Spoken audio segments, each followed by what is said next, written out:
Hello. Good evening. Bună seara. Bună seara. Bună seara. Seara. Bună seara, señorita. Bună seara. You're mixing countries. Señorita, ta, ta, ta, ta. You're in the wrong page. Not a problem. țările, Rocco. Oh my God. Silvana, Here you we're want not me to señorita. fit in? Of course. Amazing. So, I was wondering to talk about the acoustic wave. Mă gândeam să vorbesc despre unda acustică. And Ok. And I think it's so boring, so I'm not going to talk about it. Și cred că este plictisitor, așadar nu voi vorbi despre asta. And instead, I have another topic about creating our reality. Și în loc de asta o să vorbesc despre alt subiect, despre a-ți crea realitatea. And it would be so cool to finally start to use any kind of tools to start to create our reality. We are just dreaming and whining and crying about it, but not doing so much. Și cred că ar fi tare mișto să avem în sfârșit instrumentele să ne putem crea realitatea. Pentru că noi doar visăm la asta și ne plângem și de creat nu prea creăm. Some people will say, it's not true, Rocco, I'm creating so much. And maybe you are right, so excuse me for that.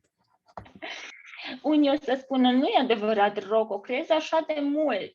Da, poate că ai dreptate, așa că îmi cer scuze. This is my way of manipulating you so you will create more. Este felul în care aș vrea să vă manipulez să creați mai mult. Of course, now you can say, Rocco, you don't need to manipulate me because I can create more when I want to. Și acum vei spune, Rocco, nu trebuie să mă manipulez pentru că eu pot să creez atunci când vreau eu. So imagine that if you could create anything, not just simply more, but anything. Atunci imaginează-ți că ai putea crea orice, nu doar mai mult, ci orice. And maybe then you say, Rocco, you are thinking too much of yourself. Și atunci poate să spui, Rocco, te gândești prea mult la tine. No, Rocco, you are daydreaming. Did you take some drugs? Can you give me more? Rocco, visezi, ai fumat ceva, îmi dai și mie? No, it's not about drugs. It's about how much we are functioning from a limitation that everything is not possible. Nu este despre droguri, este despre cum funcționăm dintr-o limitare unde credem că de fapt nu e totul posibil. And it is really different for each of us how much is possible for each of us in our reality. Și asta este diferit pentru fiecare dintre noi, în realitatea noastră, cât este posibil pentru fiecare. And again, now we are back to the logical mind that is functioning from the limitations of this reality. Și din nou ne întoarcem la mintea logică, care funcționează prin prisma limitărilor acestei realități. You know, if you have more money, if you have higher degrees, if you live at a better place, then you have more possibilities. Dacă ai mai mulți bani, dacă ai mai multe diplome, dacă locuiești într-un loc mai frumos, atunci ai mai multe posibilități. So this is logical thinking again. It is maybe true. Și asta este din nou gândirea logică și da, poate fi adevărată. And the interesting part is that like everyone would say that it's impossible to change. Și partea interesantă este că majoritatea spune e imposibil să schimbi asta. You know, this is something that is like, this is part of this reality, and this is why this reality sort of like works very well, because everyone has equal chances to create their life. And if someone is poor, if someone doesn't have time to study and have the best grades, then they will have less chances, and this is fair. Și asta, de fapt, este parte din această realitate. Toată lumea are șanse egale să creeze. Așadar, dacă nu ai posibilități prea multe sau nu ai studii prea multe, atunci tu nu o să creezi. Și asta e corect, e drept. Again, this is logical thinking. We have nothing to do with things that are right or wrong, or we don't care. Este gândirea logică, nu are nimic a face cu lucrurile, cu ce e corect sau ce e greșit. Nu ne pasă. Consciousness has no points of view about right or wrong. Everything and everyone is included in consciousness. Conștiința nu are nicio legătură cu corect și greșit. Totul și toate sunt incluse în conștiință. And here comes the problem that we were educated this way, to fit into this reality and to only be able to function from this reality's limitations. Și treaba este că așa am fost educați, așa am fost noi educați să ne potrivim în această realitate și să funcționăm doar prin prisma limitărilor acestei realități. And this is what we would like to change. Și asta ne-am dorit să schimbăm. Because, we can attend as many classes and we can learn as many tools, as much money we have, as much free time we have, and as much bank loans we can take. Pentru că putem să facem oricâte clase vrem, în funcție de câți bani ai, cât timp ai sau câte împrumuturi în bancă faci. Because at the end of the day, all these amazing tools, somehow we transfer it back to the logical reality and try to make it function from that, but it doesn't work that way. Pentru că, la sfârșit, toate aceste instrumente minunate pe care le primim, le transferăm înapoi în această realitate și încercăm să funcționăm din acea zonă, dar nu funcționează așa. Like, all these amazing tools have really miraculous effects on logical reality if we use it from the space of infinite possibilities. Otherwise, it's not working. Toate aceste instrumente minunate funcționează în realitatea logică atâta timp cât sunt folosite din spațiul posibilităților infinite. Dacă nu, nu funcționează. I was missing your part of. Okay. So I am interpreting. And so just imagine that. Gary, Dane, Simon, and Brandon, they are teaching so many classes, and for them, these tools are working. For others, after the class, it's seemingly not working, and it's full of trouble. Why it's not working? Imaginați-vă asta, Gary, Dane, Simon și Brandon fac toate clasele astea și pentru ei instrumentele funcționează, pentru alții nu. Oare de ce se întâmplă asta? Is it because we're not using them? Of course. Poate să fie okay. Pentru că nu le folosim. Like it's not enough to know about them, right? Okay. Nu e suficient doar să știi despre astea. Apologies. 99% of the people are not using these tools because they don't know the tools. Okay. In Access. În Access, 99% nu folosesc instrumentele pentru că nu le cunosc. And the rest, the 1%, would like to use it, but it doesn't really work that way. Și ceilalți 1% poate că ar vrea să le folosească, dar nu funcționează la fel pentru ei. So now I'm directly trying to speak to those people who would like to use the tools and would like to create a change in their life. Așa cum mă adresez acelor oameni care își doresc să folosească instrumentele și își doresc să creeze o schimbare în viața lor.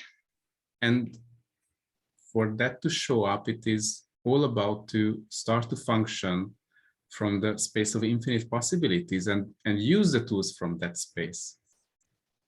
Și, de fapt, asta este important, să începi să folosești instrumentele din acel spațiu al posibilităților infinite și să funcționezi și tu din acel spațiu.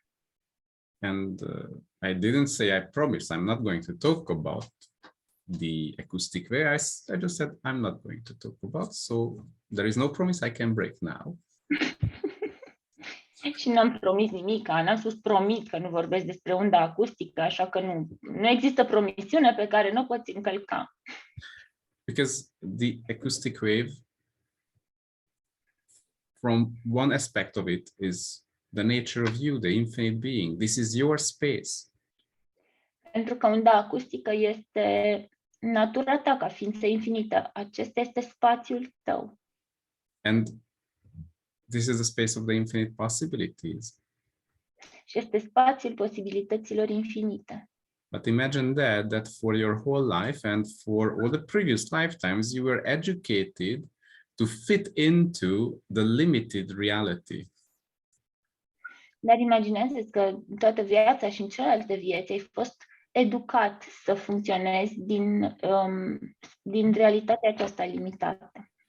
So imagine that the way you've been educated and socialized throughout many lifetimes, it was sort of like the result of that was to steal or take away the space of infinite possibilities as a quality of you, to remove you from the space of who you truly be. Și, de fapt, rezultatul acestei educații pe care tu ai primit-o de-a lungul tuturor acestor vieți a fost să-ți furi această capacitate a ta ca ființă infinită. So we have this class of your acoustic body, and this is all about not just about the body, but also about the being, like how you function as an infinite being and how you can have back the space of infinite possibilities to keep functioning from that again. Și avem această clasă, corpul acustic, care nu este doar despre corp, este și despre ființă și este despre cum poți tu să-ți redobândești aceste capacități de a funcționa din nou din spațiul ființei infinite. And from that space, you can start to create that magic that you know is possible. Și în acel spațiu poți din nou să creezi acea magie care tu știi că e posibilă. And it's like infinite beings, you know, you take the next ticket. Okay, where should I go? Oh, planet Earth. Oh, great! It's so beautiful. It's green and blue and wow, colorful. I'm coming here. It will be fun. Ah! Știi, ești o ființă infinită și primești tichetul, următorul tichet și te uiți pe la planeta Pământ. Da, uite, e frumoasă, e verde, pare distractiv, acolo mă duc, yay! And I will have a body that has amazing capacities. Yeah! Și o să am un corp cu capacități uimitoare, yay! And then there is the bottom of the text, which is the small. Și apoi e textul ăla mic cu litere mici. Like, on this planet, you are not allowed to use your capacities. Pe această planetă nu ai voie să-ți folosești capacitățile. You know, you have to function as the dumbest being ever, like dumber than Dumb and Dumber, or dumber than a piece of stone. Trebuie să funcționezi ca cea mai proastă ființă din lume, mai proastă decât cei mai proști sau mai proastă decât o piatră. You know, you have to try to have all the fun totally unconsciously throughout your life. Și va trebui să te distrezi într-un mod total inconștient toată viața ta. But we will let you a little bit of sensation of something miraculous could be possible, so that will make you so angry when it never happens. Dar o să-ți lăsăm acolo așa o ușiță mică unde tu știi că există miracole care sunt posibile, dar asta te va face atât o să te enervezi atât de tare pentru că știi că aia nu o să se întâmple niciodată pentru tine. So let's change this. Someone on the way, like, you know, made sure that we cannot have that much fun, but let's change it. learn and find out how we can have our space as an infinite being, and let's rock. This is our time now. Așa că hai să schimbăm asta. Cineva s-a asigurat să nu putem face asta niciodată, dar acum e momentul nostru, așa că hai să facem. So if you really had enough of not having fun and living from a space of limitations, then this is your time. We start next weekend in Bucharest on the 13th of May and continue on the 14th and 15th as well. And just to tell you, the 13th is a Friday. Wow! Așa că dacă te-ai săturat de toate limitările astea, noi începem săptămâna viitoare, de pe 13 până pe 15 mai, și trebuie să știi că vineri 13 este vineri, așa că începem vineri 13. You know, maybe magicians and sorceresses and all kinds of stuff, what we are going to do. O să facem vrăji și o să fim toți acolo niște magicieni și o să facem vrăji sau cine știe ce alte chestii o să facem acolo. And not to mention, there is an English joke about today. This is the 4th of May. Oh, și este o glumă englezească despre ziua de azi, despre 4 mai. And in Star Wars they say, "May the Force be with you." Oh.